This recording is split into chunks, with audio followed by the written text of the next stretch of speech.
हिंद साथियों, स्वागत है आपका self study classes with Sumit Jain YouTube channel में। सो साथियों, स्टार्ट हो चुका है आज का ये सेशन। सभी लोग एक बार वीडियो को लाइक कर दें, है ना, और वीडियो को अपने मित्रों तक शेयर कर दें, अपने ग्रुप में शेयर कर दें। और दोस्तों, इसी प्रकार से अपना रोज सेशन होता है रात्रि 9 बजे। और हिंदी साहित्य में दोस्तों आपको self study classes app download कर लेना है। ऐप डाउनलोड करना है प्ले स्टोर से, सेल्फ स्टडी क्लासेस। यहां पर बैच स्टार्ट हो चुका है हिंदी साहित्य का सेकंड बैच, है ना। और दोस्तों यहां पर ट्रिकी कोर्स, विस्तृत अध्ययन, टेस्ट सब कुछ मिलने वाला है।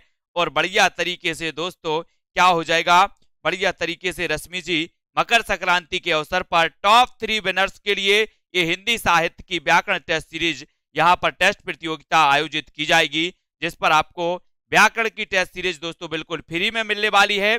14 जनवरी को भूलना नहीं है, इस टेस्ट सीरीज को जरूर देना है। ये टेस्ट सीरीज आपकी सेल्फ स्टडी क्लासेस ऐप पर होगी, ठीक है। तो सभी लोग आ चुके हैं, बढ़िया, बहुत बढ़िया, सभी को धन्यवाद। एक क्लास अपनी वो रुक गई थी, कोई बात नहीं, अपन फिर से शुरू हो गए हैं, है ना। ऐप आपको जरूर डाउनलोड कर लेना है, जहां पर हिंदी साहित्य का संपूर्ण कोर्स मात्र 1200 रुपए में दोस्तों अभी 50% ऑफ में आपको मिल रहा है, ठीक है। हिंदी साहित्य टेस्ट सीरीज आप 500 रुपए में परचेस कर सकते हो, ठीक है। हिंदी संस्कृत का दोस्तों 359 रुपए में, और हिंदी व्याकरण की टेस्ट सीरीज 500 रुपए में परचेस कर सकते हो, ठीक है। तो ये टेस्ट सीरीज जिनको लगाना है वो परचेस कर सकते हैं। और आज का सेशन स्टार्ट हो चुका है ना। सभी लोग आ चुके हैं, वीडियो को लाइक कर देना, है ना। और फटाफट से आज का पहला प्रश्न आपको बताना है कि इन कवियों में कौन सा कवि अष्टचाप से संबंधित नहीं है, यानी कि प्रश्न क्रमांक 121 का आंसर आपको चयन कर लेना है। उत्तर क्या हो जाएगा, इन कवियों में कौन सा कवि, अष्टचाप के बारे में तो सभी लोग जानते कि नहीं जानते, बोले सर अष्टचाप के बारे में तो जानते हैं, है ना, ठीक है। तो 121 इन कवियों में कौन सा कवि अष्टचाप से संबंध नहीं है, उत्तर हो जाएगा कुंभन दास तो हैं, सूरदास हैं, कृष्णदास हैं, लेकिन कौन नहीं है, केशव दास। ये दास का चक्कर कंफ्यूज कर देता है सभी लोगों को, है ना। और यहां छीत स्वामी अगर दिया होता तो सब लोग छीत स्वामी जिनने नहीं पढ़ा था लगा देते, लेकिन कंफ्यूज नहीं होना। केशव दास अष्टचाप कवियों में शामिल नहीं है। ये वही केशव दास हैं दोस्तों जिन्हें रीति काल का प्रवर्तक माना जाता है, याद रख लेना। ये वही केशव दास हैं जिनकी रचना रामचंद्रिका जिसे छंदों का अजायब घर कहा जाता है, ये वही केशव दास हैं दोस्तों जिनकी रचना विज्ञान गीता, है ना, रसिक प्रिया और कवि प्रिया मानी जाती है। कवि प्रिया इनका अलंकार ग्रंथ माना जाता है, रसिक प्रिया इनका रस ग्रंथ माना जाता है, और ये लक्षण ग्रंथ माने जाते हैं। ये भी आपको याद रख लेना। और अगला क्वेश्चन आपकी स्क्रीन पर है, तुलसीदास कृत विनय पत्रिका की रचना किस भाषा में की गई है। तुलसीदास कृत विनय पत्रिका की रचना किस भाषा में की गई है। प्रश्न क्रमांक 122 का उत्तर आपको चयन कर लेना है। अवधि में, खड़ी बोली हिंदी ब्रज भाषा, या फिर मैथिली में। तो उत्तर क्या हो जाएगा विजय जी, उत्तर बताना 122 का।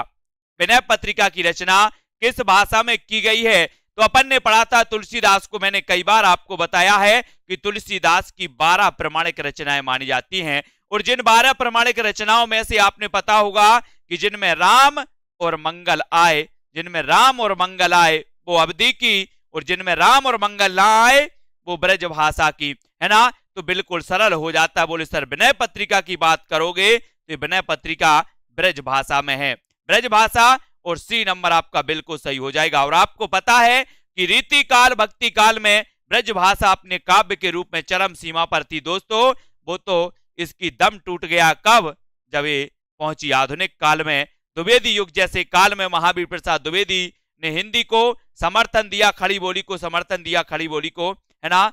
तब इसका दम घुटने लगा ब्रज भाषा का, और काव्य की भाषा बन गई कौन, खड़ी बोली, है ना। तो यहां पर ब्रज भाषा आपका बिल्कुल सही हो जाएगा। और अगला क्वेश्चन है, केशव दास की किस रचना की गणना लक्षण ग्रंथ के अंतर्गत की जाती है। लक्षण ग्रंथ बताना, लक्षण ग्रंथ, है ना, लक्षण ग्रंथ बताओ सभी लोग। धर्मेंद्र जी, केशव दास की किस रचना की गणना लक्षण ग्रंथों में। लक्षण ग्रंथ आपने पढ़ा होगा कि रीति काल में लक्षण ग्रंथ लिखे गए, जिनमें दोस्तों संस्कृत की रीति को यथावत अपनाया गया, है ना, वो कहलाते लक्षण ग्रंथ, जिनमें अलंकार, रस आदि का उचित वर्णन, उचित दोस्तों समावेश किया गया, वो कहलाते रीति ग्रंथ, लक्षण ग्रंथ, है ना। केशव दास की किस रचना की गणना लक्षण ग्रंथों में की जाती है? और प्रश्न क्रमांक 123 है और 123 का आंसर आपका हो जाएगा, मैंने अभी आपको बताया था कि दोस्तों एक अलंकार ग्रंथ है, अलंकार ग्रंथ है कौन सा? केशवदास का कवि प्रिया, कवि प्रिया केशवदास का अलंकार ग्रंथ है।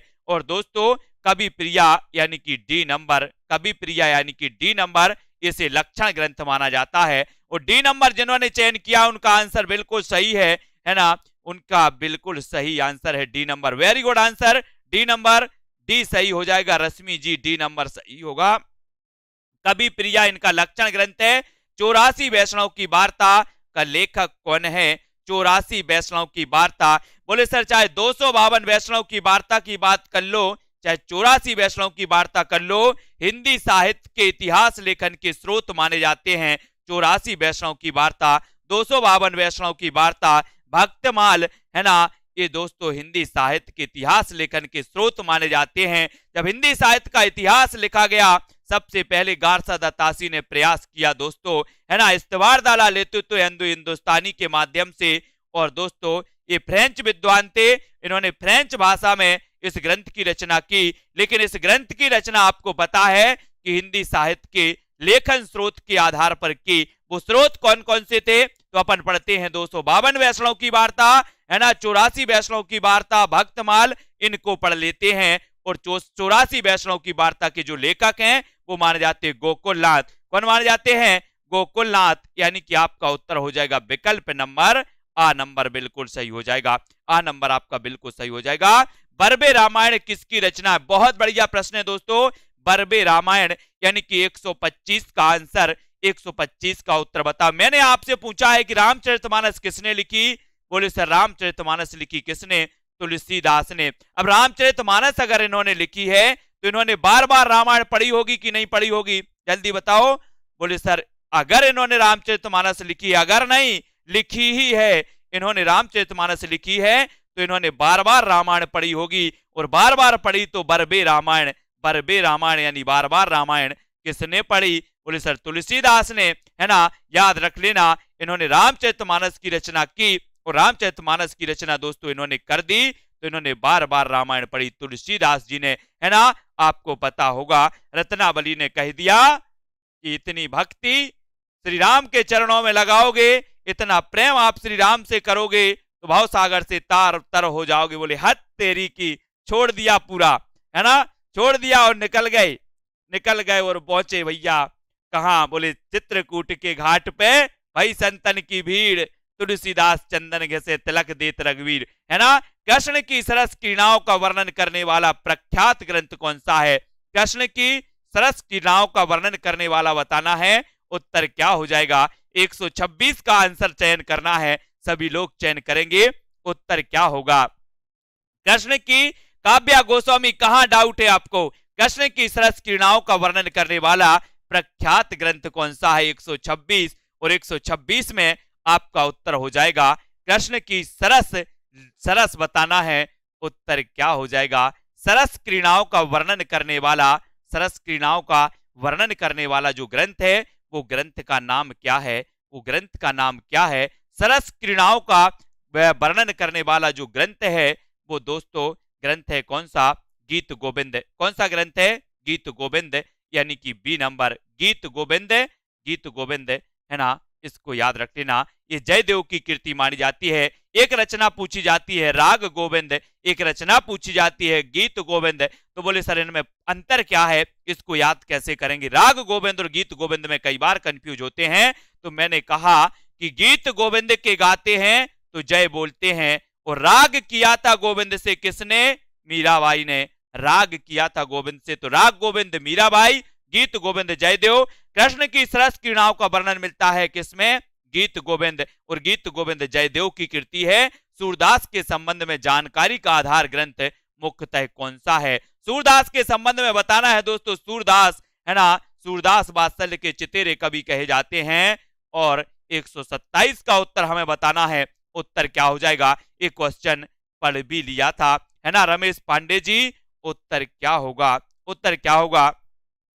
सभी लोग चयन करेंगे और सूरदास के संबंध में जानकारी का आधार जो ग्रंथ है वो अपन ने पढ़ लिया किसने? सोनू सिंह जी। प्रश्न क्रमांक 127 और 127 का आंसर हो जाएगा बा यानी कि 84 वैष्णव की वार्ता, और बी नंबर आपका बिल्कुल सही हो जाएगा। सोनू सिंह ने कहा कि तुलसीदास मेरे फेवरेट कवि हैं। तुलसीदास क्या है? फेवरेट कवि हैं। ऐसा ही दोस्तों आपको पता है रामचंद्र शुक्ल जो प्रभावित थे, सबसे ज्यादा प्रभावित थे रामचरितमानस से, है ना? कौन? रामचंद्र शुक्ल। उन्होंने भी कहा था कि तुलसीदास फेवरेट कवि हैं, है ना? रामचरितमानस से प्रभावित थे तुलसीदास, रामचंद्र शुक्ल जी। आपको पता होगा कि रामचंद्र शुक्ल जी ने ठेका ले रखा था। जब हिंदी साहित्य बोले सर हिंदी साहित्य पढ़ो तो रामचंद्र शुक्ल को बाजू में बैठा लो, पता नहीं कौन सा कथन बोल दें, है ना?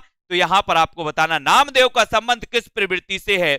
नामदेव का संबंध बताना है। और आपको पता है दोस्तों, क्या पता है? जल्दी बताओ क्या पता है? बोले नामदेव पता है, नामदेव का संबंध पता है। किससे था? तो किससे था? तो उत्तर बता दो जरा, किससे था? सगुणवाद। बोले सर छोड़ो इसको, मैंने छोड़ दिया। नाथ पंथ, निर्गुणवाद, सूफी मत। अब आपको बताना है। प्रश्न क्रमांक 128 आपके पास है और बोले नामदेव की बात करते हो, बोले सर ये निर्गुणवाद या फिर निर्गुण काव्यधारा से संबंधित थे। कौन?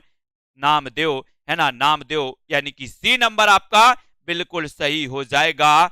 आपका नाम भी निर्गुण नहीं होना चाहिए, निर्गुण, है ना? बोले मेरा नाम तो बोले सर निर्गुण है, गुण ही नहीं है कोई, इसको याद रखो। निर्गुणवाद नामदेव, है ना? अगला, परहित सरस धर्म नहीं भाई, परहित सरस धर्म नहीं भाई पंक्ति किस रचनाकार की है? प्रश्न क्रमांक 129 में सभी लोग अंगूठा चला देना, लाइक कर देना। ये क्लास अपनी रोज 9 बजे होती है और धमाकेदार क्लास होती है दोस्तों, जिसमें हम याद तो कम करते हैं, पढ़ते ज्यादा है ना? Very good. परहित सरस धर्म नहीं भाई, ये किसकी है? बोले सर इतनी सरल पूछोगे, मैंने कहा सरल भी पढ़ना है, सरल भी पढ़ना है। तो ये पंक्ति किसकी हो जाएगी? 129 का तुलसीदास। क्या हो जाएगा? तुलसीदास, है ना? ये तुलसीदास हैं। चंदन, ये दोस्तों आपको पता है ये तुलसीदास हैं, वही तुलसीदास हैं जो मुर्दा पर बैठकर नदी को पार कर जाते हैं। ये वही तुलसीदास हैं दोस्तों जो सांप को रस्सी समझकर और एक मंजिल चढ़ जाते हैं। ये वही तुलसीदास हैं जिनको वैराग्य हो गया था, तुलसी को वैराग्य हुआ है, राम राम यह जानकी, है ना? ये तुलसीदास जी को याद रख लेना और आ नंबर आपका विकल्प सही हो जाएगा। किस काव्यधारा के अंतर्गत मूर्ति पूजा और अवतारवाद का विरोध किया गया? मूर्ति पूजा और अवतारवाद का विरोध किया गया, ये आपको चयन करना। 130 का आंसर, 130 का आंसर क्या हो जाएगा? सभी लोग बताएंगे, उत्तर को चयन करना है। किस काव्यधारा के अंतर्गत मूर्ति पूजा और अवतारवाद, यानी कि मूर्ति पूजा यानी कि निराकार ब्रह्मा आपको मूर्ति पूजा का विरोध किया गया, अवतारवाद का विरोध किया गया, यानी कि निराकार ब्रह्मा के प्रवर्तन, निराकार ब्रह्मा को मानने वाले थे। तो कौन थे? 130। कंफ्यूज नहीं होना, आपने पढ़ा होगा कि जो संत काव्यधारा के कवि थे, संत काव्यधारा थे, है ना? संत काव्यधारा के कवि थे, कबीर आदि थे। ये निराकार ब्रह्मा पर विश्वास करते थे, निराकार ब्रह्मा को मानते थे। ये मूर्ति पूजा के विरोधी थे, है ना? इन्होंने कहा था कि काकड़ पातर पूज कर, है ना? एक पंक्ति बहुत बढ़िया कबीर ने दी थी, है ना? तो मूर्ति पूजा के विरोधी थे कौन? संत काव्यधारा के कवि। और संत काव्यधारा में कबीर जी का नाम पहले लिया जाता, कबीर जी। इनको याद रख लेना अंकित जी। भक्ति काल के अंतर्गत किस काव्यधारा में विवाह पूर्व समाज निरपेक्ष स्वच्छंद प्रेम का निरूपण किया गया है? भक्ति काल के अंतर्गत किस काव्यधारा में विवाह पूर्व समाज निरपेक्ष स्वच्छंद प्रेम का निरूपण किया गया? यानी कि 131 का आंसर। 131 आपने देखा होगा दोस्तों कि सूफी काव्यधारा में ईश्वर को पत्नी के रूप में देखा गया। आपने देखा होगा, पढ़ा होगा कि जिस प्रकार से एक प्रेमिका अपनी प्रेमिका के रूप में दोस्तों जिस प्रकार से प्रेम होता है और जिस प्रकार से मिलने की भावना होती है, उसी प्रकार से उन्होंने ईश्वर के प्रति देखा कि एक व्यक्ति को वैसा बनना चाहिए जैसा एक प्रेमी होता है, है ना, वैसे ही उसकी इतनी लालसा होनी चाहिए ईश्वर से मिलने की, है ना। तो इतनी अगर लालसा होगी तो निश्चित ही ईश्वर सामने खड़े हो जाएंगे, है ना। ऐसा सोचा है, कैसा देखा है, किसने ऐसा बताया है, किसने, सूफी काव्यधारा में। सूफी काव्यधारा यानी कि आपका जो बी नंबर है, बी नंबर वो बिल्कुल सही हो जाएगा, बी नंबर, ठीक है, ये बी आपका बिल्कुल सही हो जाएगा। कृष्ण गीतावली का रचयिता कौन है? कृष्ण गीतावली आपको बताना है, सूरदास, नंददास, तुलसीदास या फिर मीराबाई। कृष्ण गीतावली का रचयिता कौन माना जाता है? कमेंट में बता दो मेरे प्यारे भाइयों। सोनू सिंह जी, हरिओम जी, है ना, रीना चौधरी, सुमन जी, कपिल देव यादव जी। कपिल देव साक्षात यहाँ आ गए हैं क्रिकेट खेलने, बहुत बढ़िया। कृष्ण गीतावली का रचयिता कौन है? 132, और 132 का जो उत्तर हो जाएगा, बोले सर एक कृष्ण गीतावली भी ब्रज भाषा की रचना है ना। मत समझना कि ये सूरदास की है। कुछ लोग लगा देंगे सूरदास, देखते कौन कौन लगा रहा सूरदास, हम भी तो देखें, है ना। कुछ लोग मीराबाई लगा रहे हैं, और बताओ और कौन लगा रहा है? कुछ लोग नंददास लगा दिया, अधिकांश लोगों ने सी नंबर लगाया, है ना। तुक्का नहीं चलेगा यहाँ पर, तुक्का नहीं चलेगा। चलेगा तो क्या चलेगा? बोले सूरदास को काट दो, नंददास को काट दो, यहाँ पर मीराबाई ये विकल्प भी काट दो, और तुलसीदास आपका बिल्कुल सही हो जाएगा। कृष्ण गीतावली तुलसीदास जी की रचना है ना। यहाँ पर कंफ्यूज होते हैं बहुत सारे लोग, बोले कृष्ण लीला, कृष्ण, देखो अनीता जी ने सूरदास बता दिया, बहुत बढ़िया, है ना। ये तुलसीदास की रचना कृष्ण गीतावली, है ना। कॉमन सेंस लगा लेती यार, कृष्ण काव्यधारा के कवि तो सूरदास थे, इसलिए सूरदास की रचना हो जाएगी। क्यों लगाते हो? कॉमन सेंस नहीं लगाना, यहाँ पर आपका हो जाएगा सी नंबर, ठीक है। अगला क्वेश्चन आपको बताना है, या लकुटी या रुकामर या पर राज तिहुपुर को तज डारे, ये पंक्ति किसकी है? ये पंक्ति किसकी है? या लकुटी अरुकामर या पर राज तिहुपुर को तज डारो, ये पंक्ति बतानी है, इस पंक्ति का चयन करना है, और उत्तर क्या हो जाएगा? उत्तर प्रश्न क्रमांक 133 का उत्तर या लकुटी अरुकामर या पर राज तिहु। आपने देखा होगा दोस्तों, लकुटी या फिर लटकी, है ना, ये क्या होता है? आपने कृष्ण लीला में देखा होगा कि इस प्रकार से मटकी बनाते हैं, है ना। इस प्रकार से क्या बनाते हैं? ऐसे करके एक मटकी बन गई, ऐसी मटकी बन गई, ये मटकी, है ना। इसको कैसे ऐसे लटका दिया जाता है, ऐसे लटका दिया जाता। तो अब क्या इसमें क्या है? बोले सर इसमें रस है, रस खान या माखन, है ना। इसमें क्या है? माखन है, और ये क्या है? लटकी है, लटकी। तो यहाँ पर क्या है? या लकुटी या लटकी कर लो, लटकी या लटकी या रुकामर या पर राज तिहुपुर को तजडारे। लटकी मतलब क्या लटकी है? बोले सर माखन की ये जो गगरिया है लटकी है, तो ये माखन यानी कि रसखान, इसमें क्या है? रस है, रस। तो रसखान की ये पंक्ति है, और कहा जाता है कि तुलसीदास ने रामचरितमानस सबसे पहले किसे सुनाई थी? रसखान को सुनाई थी, है ना। ये भी आपको याद रख लेना है। और भारतेंदु जी की एक पंक्ति है, वो बता देना रसखान के बारे में जल्दी, किसको याद है? जल्दी बताओ। भारतेंदु जी की एक पंक्ति जो हमेशा पूछी जाती है, रसखान के बारे में उन्होंने कहा था, उत्तर बताओ जल्दी। मलिक मोहम्मद जायसी की रचना पद्मावत किस भाषा में है? मलिक मोहम्मद जायसी की रचना पद्मावत किस भाषा में है? खड़ी बोली, राजस्थानी, अवधी या फिर ब्रज भाषा, किस भाषा में है ना। इन हरिजनन हिंदुअन पर क्या बोलते हैं? इन मुसलमान हरिजनन पर लाखों हिंदू बारिये, है ना। ये पंक्ति कही थी ना भारतेंदु जी ने, आपको पता होगा, बहुत बढ़िया। मलिक मोहम्मद जायसी की रचना पद्मावत किस भाषा में है? किस भाषा में? खड़ी बोली, राजस्थानी, अवधी या फिर ब्रज भाषा।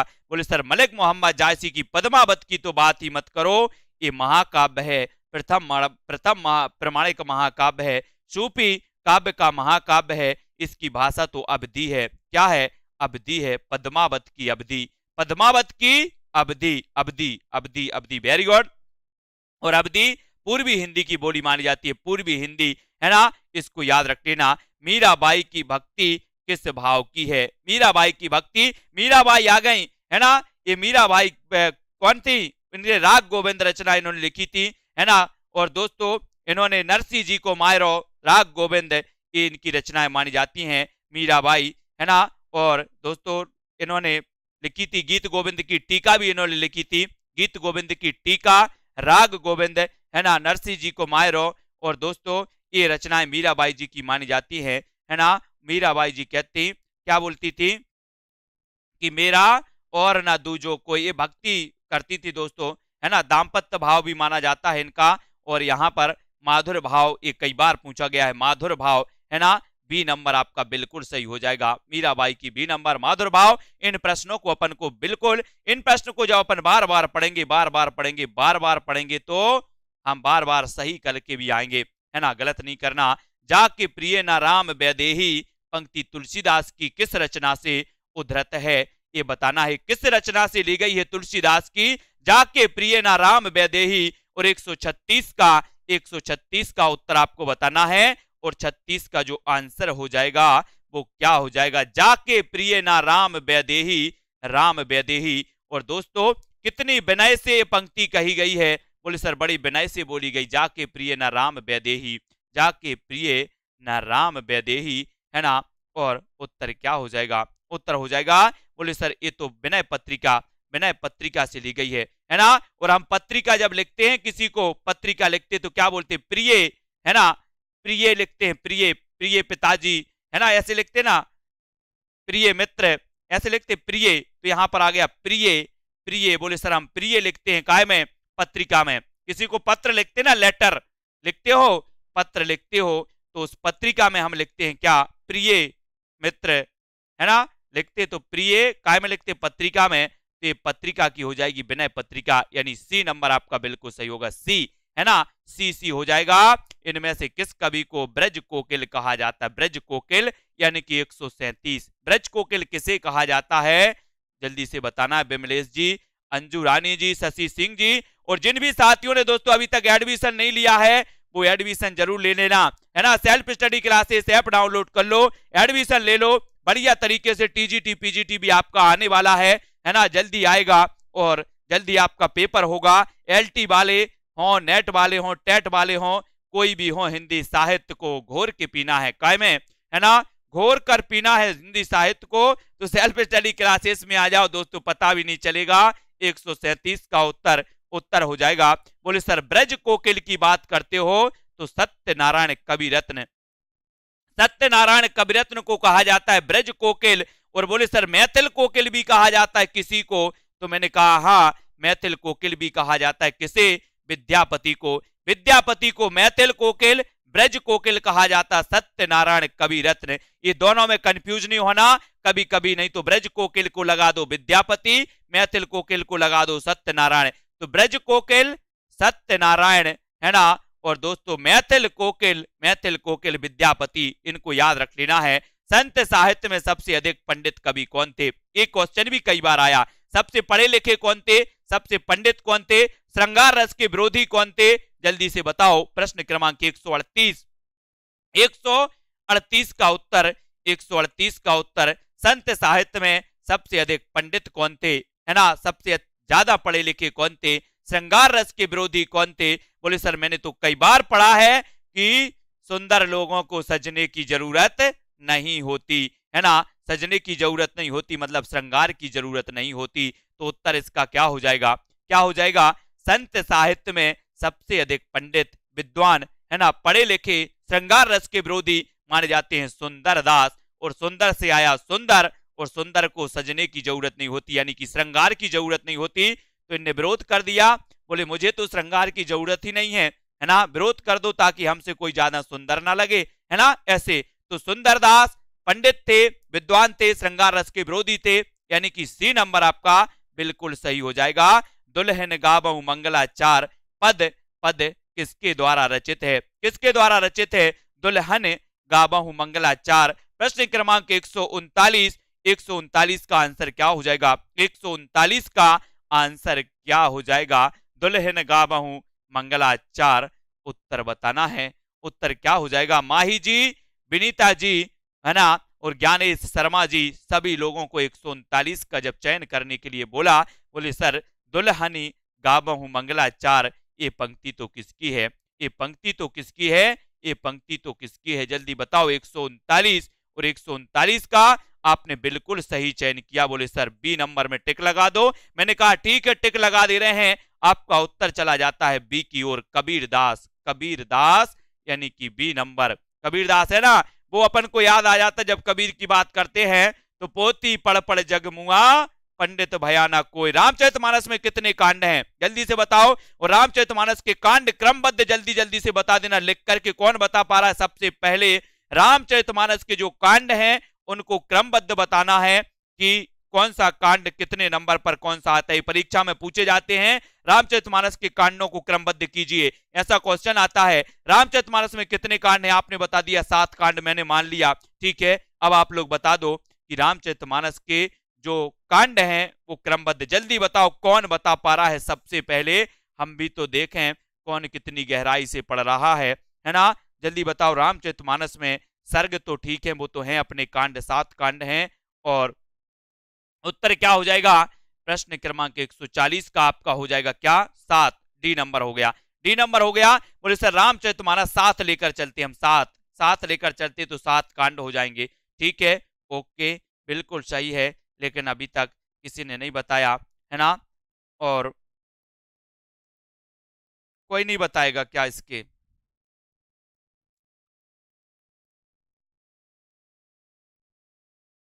बताओ जल्दी से कौन बता रहा है?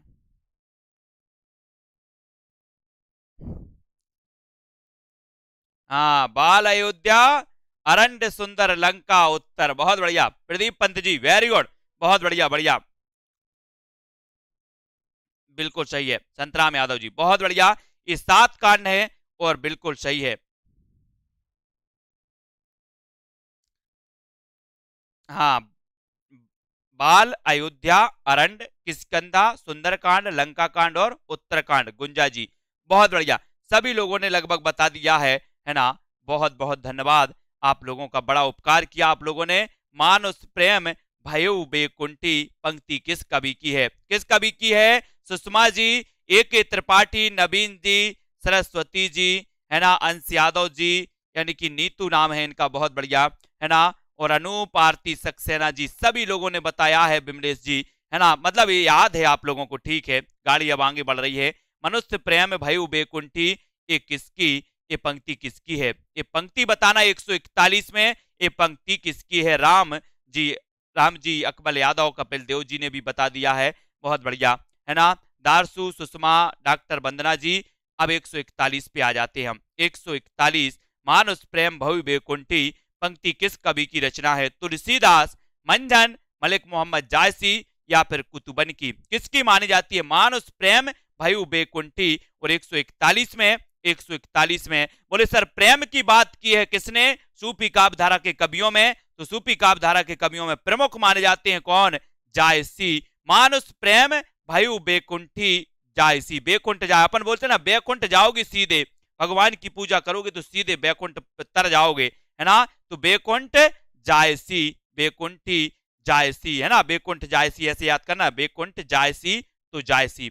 मानुष प्रेम भयो बेकुंठ जायसी, बेकुंठ जायसी तो जायसी आपका ये सी नंबर बिल्कुल सही हो जाएगा। ठीक है, जायसी है ना। इन पंक्तियों को ऐसे भी याद करना, रीति काल को श्रृंगार काल की संज्ञा देने वाले विद्वान कौन है? ये श्रृंगार काल भी कंफ्यूज करता है ना। कुछ लोग अभी चक्कर में पड़े थे, बोले सर आरंभिक काल और प्रारंभिक काल, प्रारंभिक काल और आरंभिक काल क्या चक्कर है ना। मैंने कहा मिश्र बंधु आरंभ से साथ में रहे तो इनको बोल दो आरंभिक काल है ना। और जब हम कोई भी चीज प्रारंभ करते हैं तो श्री गणेश बोलते हैं, श्री गणेश करो है ना, तो उसको बोल दो प्रारंभिक काल। तो इसको याद रखो, आदि काल को आरंभिक काल कहा मिश्र बंधुओं ने, प्रारंभिक काल कहा गणपति चंद्रगुप्त ने है ना। और जब ऑप्शन में गणपति भी न हो है ना और आरंभिक या प्रारंभिक पूछा जाए तो मिश्र बंधु लगा देना है ना। और रीति काल को श्रृंगार काल की, क्योंकि दोस्तों कई पुस्तकों में प्रारंभिक काल मिश्र बंधु और गणपति दोनों भी लिखा है कि दोनों ने प्रारंभिक काल कहा है ना, और आरंभिक काल और प्रारंभिक काल। तो दो चीज पे अपन को देना है, ज्यादा इस पे तर्क और वो नहीं करना, सिर्फ अपन को ये देना है कि आरंभिक काल मिश्र बंधु, प्रारंभिक काल गणपति चंद्रगुप्त। और कभी पूछा जाए कि प्रारंभिक काल किसने कहा, किसने कहा, तो अगर गणपति चंद्र ऑप्शन में ना हो तो मिश्र बंधु लगा देना, संकोच नहीं करना है ना। रीति काल को श्रृंगार काल की संज्ञा देने वाले विद्वान कौन है? तो बोले सर श्रृंगार की बात करते हो। एक यहां पर भी कंफ्यूज होते बहुत सारे लोग, है ना, कुछ लोग मिश्र बंधु बता दे रहे हैं, है ना, कुछ लोग सी नंबर। तो मैंने आपको कई बार बताया कि श्रृंगार तो विश्व के लोग करते हैं। कहाँ के लोग करते हैं? मात्र आपके शहर के लोग तो नहीं करते। बोले सर हमारे भारतवर्ष के लोग करते हैं श्रृंगार। ऐसा नहीं है, श्रृंगार तो विश्व के लोग करते हैं। तो श्रृंगार काल कौन बोलेगा? विश्वनाथ बोलेंगे कि मिश्र बंधु बोलेंगे? बोले सर विश्वनाथ बोलेंगे, क्योंकि विश्व के लोग करते हैं, इसलिए उत्तर क्या हो जाएगा? सी नंबर, है ना। इसको याद रखो, मिश्र बंधु अलंकृत काल कहा, सॉरी विश्वनाथ ने कहा श्रृंगार काल, और मिश्र बंधुओं ने कहा क्या? अलंकृत, अलंकृत काल कहा, है ना। ये भी याद रख लेना, अलंकृत काल, मिश्र बंधु, इनको याद रख लेना। कठिन काव्य का प्रेत किस कवि को कहा जाता है? कठिन काव्य का प्रेत किस कवि को कहा जाता है? ये बताओ। केशव, चिंतामणि, बोधा या फिर ठाकुर? कठिन काव्य का प्रेत किस कवि को कहा जाता है? ये बताओ। कठिन काव्य का प्रेत, कठिन काव्य का प्रेत क्या है? उत्तर बताना 143, और 143 में जो आपका बिल्कुल सही हो जाए उसी पर टिक करना है। कठिन काव्य का प्रेत किसे कहा जाता है? टिक कर देना दोस्तों अपन को काय में। बोले सर कठिन की बात करें तो केस की बात बहुत कठिन है ना। केसों को संभालना बहुत कठिन है। 4-5 बार आईना देखते हो, फिर केसों में थोड़ा सा कंगी अंगी फेरा, है ना, तो केस को संभालना क्या है? बड़ा कठिन है। केस को संभालना क्या है? कठिन है। कठिन है कि नहीं है? बहुत कठिन है। तो इसको याद रख लेना। बोले केस को संभालना बहुत कठिन है, मेरे बस की बात नहीं। कठिन तो कठिन काव्य का प्रेत केशव, केशव, ठीक है, इसको याद रखो। आगे के कवि रिझाई तो कविताई, नहीं तो राधिका कन्हाई, सुमिरन को बहानो, सुमिरन को बहानो। ये पंक्तियां किस कवि की हैं? आगे को कवि रिझाई तो कविताई, नहीं तो राधिका कन्हाई, सुमिरन को बहानो। ये बताना। 144, 144, 144 यानी कि 144 में उत्तर आपको चयन करना, और उत्तर आपका हो जाएगा, क्या हो जाएगा? आगे के कवि रिझाई तो कविताई, नहीं तो राधिका कन्हाई, सुमिरन को बहानो। उत्तर क्या हो जाएगा? उत्तर बताना है आरसी मलिक जी, मिनी पांडे, तनु जी। प्रश्न क्रमांक 144 ही तो पूछा है, 144 पूछ लिया तो आप लोग शांत हो गए। बोले सर भिखारी दास में टिक कर दो। भिखारी दास की ये पंक्ति है, याद रख लेना। आगे के कवि रिझाई तो कविताई, ना तो राधिका कन्हाई, ये सुमिरन को बहानो, है ना। भिखारी दास में टिक लगा देना, यानी कि बी नंबर आपका सही हो जाएगा। बी नंबर भिखारी दास। अनीता जी बी नंबर सही है। अगला है कौन सी रचना मती राम की? मती राम, मती राम की बताना है। कौन सी रचना मती राम की है ना। उत्तर बताओ। 145 मती राम की बताना, है ना।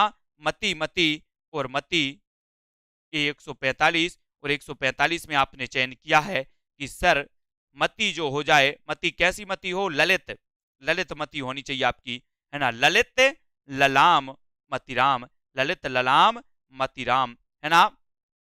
ललित ललाम मती, आपकी मती कैसी होनी चाहिए? बिल्कुल ललित मती होनी चाहिए, ललित, है ना। इसको याद रखो, मतीराम, ललित मतीराम, है ना। हाँ मतीराम, वेरी गुड। 4 नंबर, मोही तो मोरे कवित्त बनावत, है ना। ये पंक्ति ये कवि के कवि कौन है? ये पंक्ति कही थी कि करो इसको जल्दी से बताओ, किसकी है? लोग हैं लागी कवित्त बनावत, मोही तो मोरी कवित्त बनावत, ये पंक्ति किसकी है? दोस्तों आपको पता है। बोले सर घनानंद की बात मत करो, इनको बहुत वियोग था, है ना, और ये वियोग में इन्होंने पूरी रचनाएं की हैं। बोले कवि बन जाओ, कवि बनना है तो पहले वियोग को धारण करो, कवि बनना है तो वियोग को धारण करो, एक विषय मिल जाता है ना। और विषय जहां मिला तो मान के चलो कि फिर कविता रुकती नहीं है, कवि की लेखनी नहीं रुकती, है ना। फिर निरंतर लिखता जाता है, कितना लिखता है कवित्री उसी के बारे में, प्रेम क्या के बारे में, है ना। फिर ऐसा हुआ, उनकी याद में हुआ, फिर बिछुड़ गए, ऐसा हुआ, आज भी याद आती है। ये सारी चीजें आती हैं कवियों को जब ये वियोगी बन जाते हैं, है ना। लोग है लागी कवित्त बनावत, मोही तो मोरे कवित्त बनावत, है ना। तो मोही तो मोरे कवित्त बनावत ये घनानंद की है, घनानंद, है ना। और दोस्तों इनका नाम, इनका कौन सी? इश्क लता, इश्क लता इनकी बहुत ही चर्चित रचना मानी जाती है, इश्क लता, है ना। और एक रचना है इश्क नामा, इश्क नामा। ये दोनों में कई बार मैं भी कभी कभी कंफ्यूज हो जाता था आपकी इस्कनामा और इस्कलता। तो इस्कलता किसकी है? इस्कलता आपकी घनानंद, इस्कलता घनानंद और इस्कनामा बोधा, बोधा। ठीक है, बोले कैसे याद करें सर इनको? तो इश्क की लताएं कैसी हैं? घनी हैं। बोले सर इश्क की लताएं घनी हैं और इश्क, इश्क में नाम पड़ गया क्या? बोधा। इश्क में नाम क्या पड़ गया? बोधा। ऐसा नहीं करना आप लोग, नहीं तो बोधा नाम पड़ जाए, है ना। तो ये बोधा नाम पड़ गया, तो इश्क नामा बोधा इश्क लता घनानंद।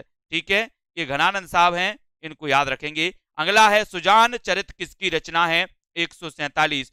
सुजान चरित ये किसकी रचना है? 147 का बताना है। ठीक है, प्रश्न क्रमांक 147 का घनानंद ठाकुर सूदन या फिर बोधा, है ना। अपन ने पढ़ा था ना, बोले सर सुजान को सूजन है, सुजान को कहा है? सूजन। पढ़ी थी अपन ने, क्या से याद की थी?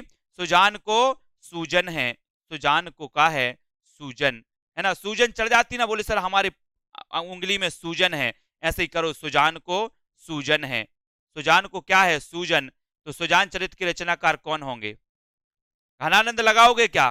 लगा दिया ना बहुत सारे लोगों ने। ये नहीं लगाना मेरे भाइयों, सुजान को यहाँ घनानंद नहीं है, यहाँ सूजन है, सुजान को सूजन। तो सुजान चरित सूदन, है ना। कौन है? सूदन, सूदन यानी कि सी नंबर, है ना। पढ़ना है ऐसा कि याद रहे, याद रहे दोस्तों। क्या है अपन ने पढ़ा? बोले सर सुजान चरित, तो सुजान को क्या है? सूजन। तो सूदन कवि की रचना है, इसको नहीं भूलना। ठीक है, इसको नहीं भूलना, सूदन की सुजान को सूजन है ना। कवि कुल कल्पतरु किसकी रचना है? कवि कुल कल्पतरु बताना है। चिंतामणि, देव, केशव, केशव, मतिराम। तो कवि कुल कल्पतरु, कवि कुल कल्पतरु 148, 148 में अपन ने चयन किया था। बहुत अच्छे से मैंने आपको बताया था दोस्तों। क्या बताया था?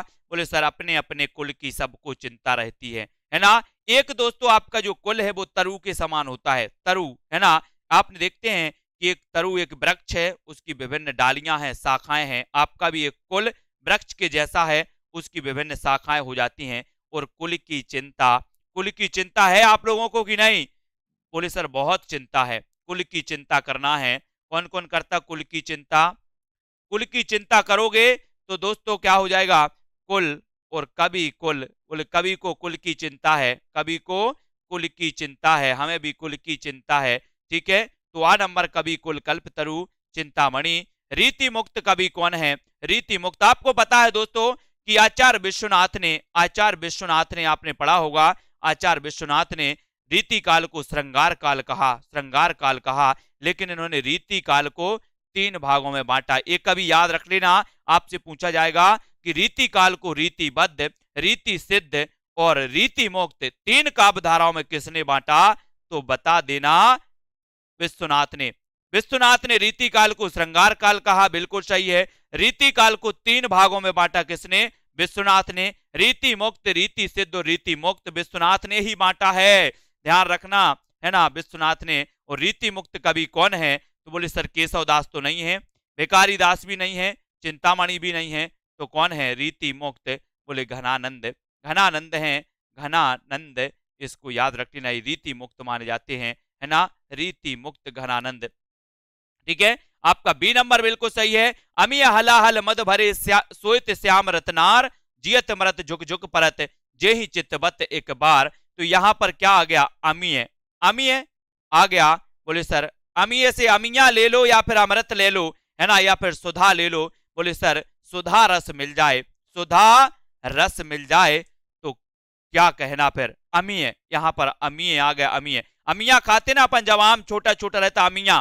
बोले अमिया का रस बहुत अच्छा लगता है, अमिया का रस अच्छा लगता है। तो यहाँ अमीय को पकड़ लेना, अमा, है ना। अमीय मतलब सुधा से लिया गया, बाकी अमीय मतलब अमिया। अमिया छोटी छोटी आम जब छोटा रहता है उसे अमिया बोलते हैं। और अमिया का रस, तो अमीय हलाहल मद भरे श्वेत श्याम रतनार, जियत मरत झुक झुक परत, जेहि चित्तबत एक बार। ये पंक्ति किसकी मानी जाएगी? बोले सर रस की बात करो अब तो, अमिया के रस की, अमिया के रस की बात करो तो रसलीन, अमिया के रस, है ना। बना लेते ना, वो बनाते अमिया का रस, भरता बनाया और वो क्या बोलते उसको? पना, पना। बोले सर भर तो अमिया को और पना बना दो, है ना। तो अमिया का रस, तो बी नंबर आपका रसलीन बिल्कुल सही हो जाएगा, है ना। रसलीन, रसखान नहीं, रसलीन, रसलीन, है ना। अमिया का रस लीन, अमिया का रस लीन, इसको रसलीन बोलना है, ठीक है। और निम्नलिखित ग्रंथों में कौन सा ग्रंथ छंद विवेचन से संबंध नहीं है? छंद विवेचन से संबंध नहीं है। प्राकृत पेंगलम, छंदो मंजरी, श्रुतबोध या फिर ब्रहबारिश, यानी कि 151 का आपको चयन करना है। छंद विवेचन से संबंध ग्रंथ कौन सा नहीं माना जाता? 151 का हमें चयन करना, और 151 में जब पूछा गया तो उत्तर लगा देना। छंद विवेचन, दोस्तों आपको पता है कि छंद जो रीति मुक्त कवि थे, रीति मुक्त कवि थे, रीति मुक्त कवि थे, इन्होंने ब्रह में वेद नामे काव्य रचनाएं की हैं। रीति मुक्त यानी कि जिनमें छंदों का किसी भी प्रकार से क्या नहीं था, किसी भी प्रकार से कोई बंधन नहीं था, है ना। वो था दोस्तों क्या? छंद से मुक्त, और छंदों के विवेचन से संबंध नहीं है, यानी बोल दो सर ब्रहबारिश। कौन सी नहीं है? ब्रहबारिश, याद रखो ब्रहबारिश, और डी नंबर आपका बिल्कुल सही हो जाएगा, ठीक है। डी नंबर ब्रहबारिश, ठीक है। हाँ लौंजी बोलते हैं, बोई बोई बोई। इनमें से किस कवि ने लक्ष्मण, लक्ष्मण नहीं लक्षण ग्रंथ, लक्षण ग्रंथ नहीं लिखा? तो किसने नहीं लिखा? यहाँ लक्ष्मण आ गया था, बोले लक्ष्मण ने तो रेखा खींच दी थी, है ना। तो ये लक्षण ग्रंथ नहीं लिखा किसने? मतिराम, चिंतामणि भूषण या फिर घनानंद। जिन भी साथियों ने self study classes app download नहीं किया है वो ऐप डाउनलोड कर लें प्ले स्टोर से। सेल्फ स्टडी क्लासेस ऐप पर 14 तारीख को मकर संक्रांति के अवसर पर एक बृहद प्रतियोगिता का आयोजन किया जाएगा। 50 प्रश्न आपको दिए जाएंगे। टॉप 3 विनर्स को हिंदी व्याकरण टेस्ट सीरीज में वो दिया जाएगा एडमिशन, है ना। और हिंदी साहित्य के दोस्तों इस कोर्स में आप भी एडमिशन ले सकते हैं, मस्ती से पढ़ सकते हैं और याद कर सकते हैं हिंदी साहित्य को। कभी अगर इंटरेस्ट ना आया हो हिंदी साहित्य में तो आ जाना सेल्फ स्टडी क्लासेस, है ना, हवेली पे आ जाना, हवेली पे, ठीक है। तो इनमें से किस कवि ने लक्षण ग्रंथ नहीं लिखा? तो लक्षण ग्रंथ किसने नहीं लिखा? बोले सर घनानंद की बात करो यहाँ, तो घनानंद यानी आपका डी नंबर बिल्कुल सही हो जाएगा। आपको पता है दोस्तों भूषण कवि एकमात्र ऐसे कवि थे रीति काल में जिन्होंने वीर रस प्रधान रचनाएं की थी, और भूषण के बाद जो राष्ट्रीय काव्यधारा में नंबर आता है वो आता है दिनकर जी का। किसका? दिनकर, रामधारी सिंह दिनकर, ये भी याद रख लेना, रामधारी सिंह दिनकर, ठीक है। और यहां पर आपका डी नंबर बिल्कुल सही होगा। रीति काल के किस कवि में भक्ति और श्रृंगार का समन्वयात्मक योग है? भक्ति और श्रृंगार का, भक्ति और श्रृंगार का, ये आपको बताना रीति काल के किस कवि में। बहुत बढ़िया प्रश्न है, 153वां प्रश्न है, उत्तर भी आपको चयन करना है। और वो कौन सा ऐसा कवि है जिन्होंने ऋतु वर्णन भी किया, जिन्होंने प्रकृति चित्रण भी किया है? वो कौन सा ऐसा कवि है दोस्तों, है ना, जल्दी से बताओ उत्तर क्या हो जाएगा, है ना। अर्शदीप जी 153, और 153 का उत्तर जो हो जाएगा रीति काल के किस कवि में भक्ति और श्रृंगार, भक्ति और श्रृंगार बताना है का समन्वयात्मक योग है, समन्वयात्मक योग है। तो वो कौन सा है? कौन सा है? सेनापति। सेनापति यानी कि आपका जो ए नंबर है सेनापति, सेनापति इसको याद रख लेना।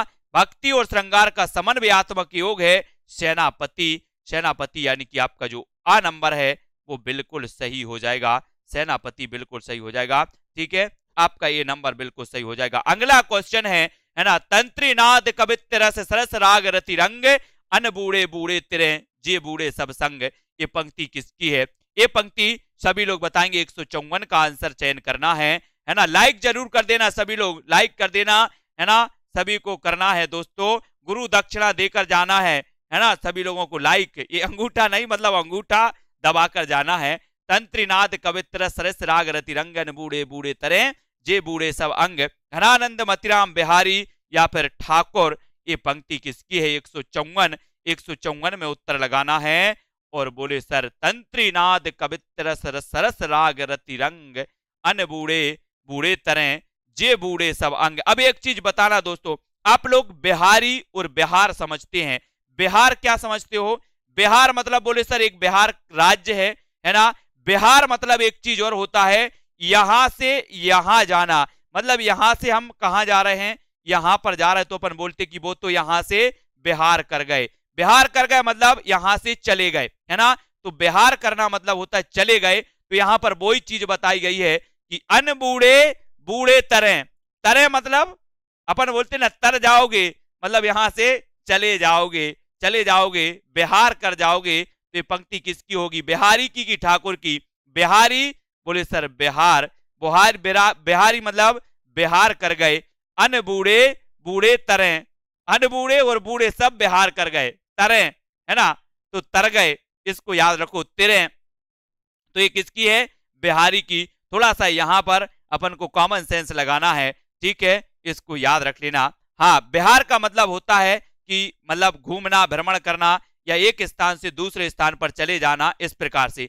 तो अन बूढ़े बूढ़े तिरे, तो यहां से क्या होगा? बोले सर तिर गए, तिर गए मतलब चले गए, है ना, दूसरी जगह। बिहार कर गए तो बिहारी, बिहारी यानी सी नंबर आपका बिल्कुल सही हो जाएगा।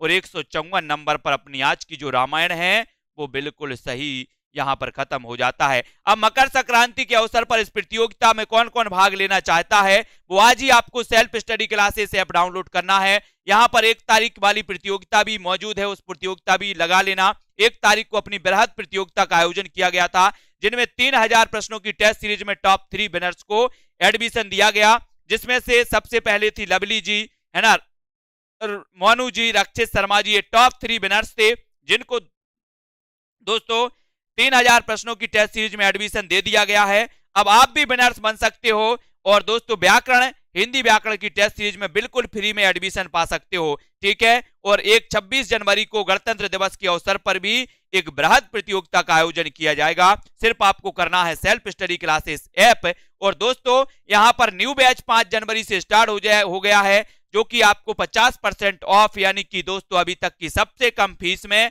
आपको हिंदी साहित्य का संपूर्ण कोर्स पढ़ने को मिल रहा है। और ऐसे नहीं, मजेदार तरीके से, ट्रिक तरीके से टेस्ट दे करके जैसा आप पढ़ना चाहते हो वैसा आपको पढ़ने मिल रहा है ना। तो जिन भी साथियों को हिंदी साहित्य पढ़ना है, पेड कोर्स ज्वाइन करना है, वो पेड कोर्स ज्वाइन कर सकते हैं और पढ़ सकते हैं हिंदी साहित्य। हिंदी साहित्य मजेदार तरीके से यहां पर दोस्तों आपको पढ़ाया जाता है ना। हर तरीके से संभव प्रयास किए जाते हैं कि आपको वो चीज याद हो, आपको वो चीज बनने लगे, है ना। ये नहीं कि एक बार आपको पढ़ा दिया गया तो मेरा दायित्व तो खत्म हो गया, ऐसा नहीं है। यहां पर आपको पढ़ाने के लिए दोस्तों उत्तरदायित्व तो समझा जाता है कि आपको वो चीज आने लगे, आपसे वो चीज बनने लगे। चाहे 1 बार 2 बार 3 बार, जितने बार भी पढ़ने का आपको मौका दें उतने बार दे सकते, कोई बड़ी बात नहीं, है ना। एक बार ही नहीं कि मेरी एक प्रायोरिटी थी कि एक बार पढ़ा दिया तो हो गया, ऐसा कुछ भी नहीं। सेल्फ स्टडी क्लासेस में